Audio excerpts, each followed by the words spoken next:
পর্যায়ে আপনাদের সামনে কুরআন এবং হাদিস থেকে গুরুত্বপূর্ণ আলোচনা নিয়ে আসছেন আবুল খায়ের মোহাম্মদ সানাউল্লাহ সাহেব দামাত বরকাত।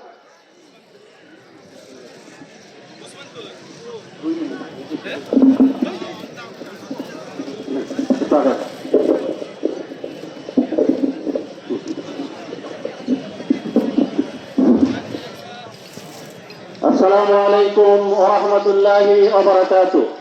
إن الحمد لله والصلاة والسلام على رسول الله محمد وعلى آله وصحبه أجمعين. قوله تعالى: بسم الله الرحمن الرحيم.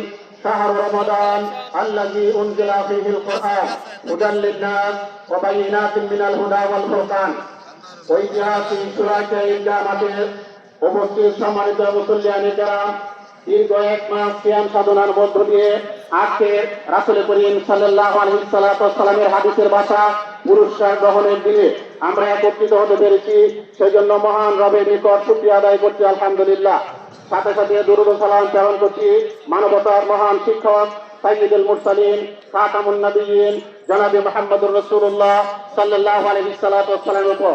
সম্মানিত উপস্থিতি, দীর্ঘ এক মাস সিয়াম সাধনার মধ্য দিয়ে আমরা যে শিক্ষাটুকু গ্রহণ করতে পেরেছি তার প্রথম শিক্ষা ইমানের পরিচর্যা। দীর্ঘ এক মাস আমরা ইমানের পরিচর্যার মধ্য দিয়ে শিক্ষা গ্রহণ করতে পেরেছি। দ্বিতীয় যে শিক্ষাটুকু আমরা গ্রহণ করতে পেরেছি তাকওয়া, গুণে গুণান্বিত হওয়া। ইয়া আইয়ুহাল্লাযীনা আমানু কুতিবা আলাইকুমুস সিয়াম কামা কুতিবা আলাল্লাযীনা মিন ক্বাবলিকুম লাআল্লাকুম তাত্তাকুন। আমরা তৃতীয় যে গুণটি অর্জন করতে পেরেছি কোরআনের হক আদায় করা, তেলাওয়াতুল কোরআন, কিরাআতুল কোরআন, হিফজুল কোরআন, ফাহমুল কোরআন, আমালুল কোরআন, কিয়ামাতুল কোরআন। চতুর্থ যে গুণটি আমরা অর্জন করতে পেরেছি আল্লাহ সন্তুষ্টি অর্জন, আন্তরিক হওয়া। যেমন আল্লাহ তাআলা ঘোষণা করেন, কুল ইন্না সলাতি ওয়া নুসুকি ওয়া মাহইয়ায়া ওয়া মামাতি লিল্লাহি রাব্বিল আলামিন। পঞ্চম যে গুণটি আমরা অর্জন করতে পেরেছি সকল ফরজ হুকুমের প্রতি যথার্থ চরণ হওয়া।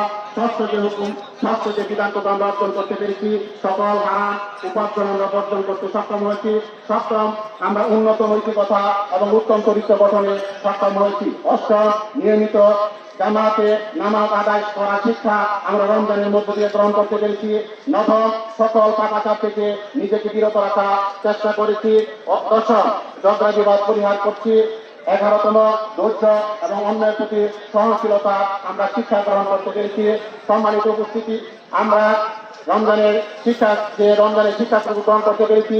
বাকি 11টা মাস যেন আমরা এই রমজানের শিক্ষাকে বহন করে আমরা আমাদের ব্যক্তি, পরিবার, সমাজ পরিচালনা করতে পারি, সেই তৌফিক মহান আল্লাহ তাআলার নিকট কামনা করে আমি আমার সংক্ষিপ্ত বক্তব্য এখানে শেষ করছি।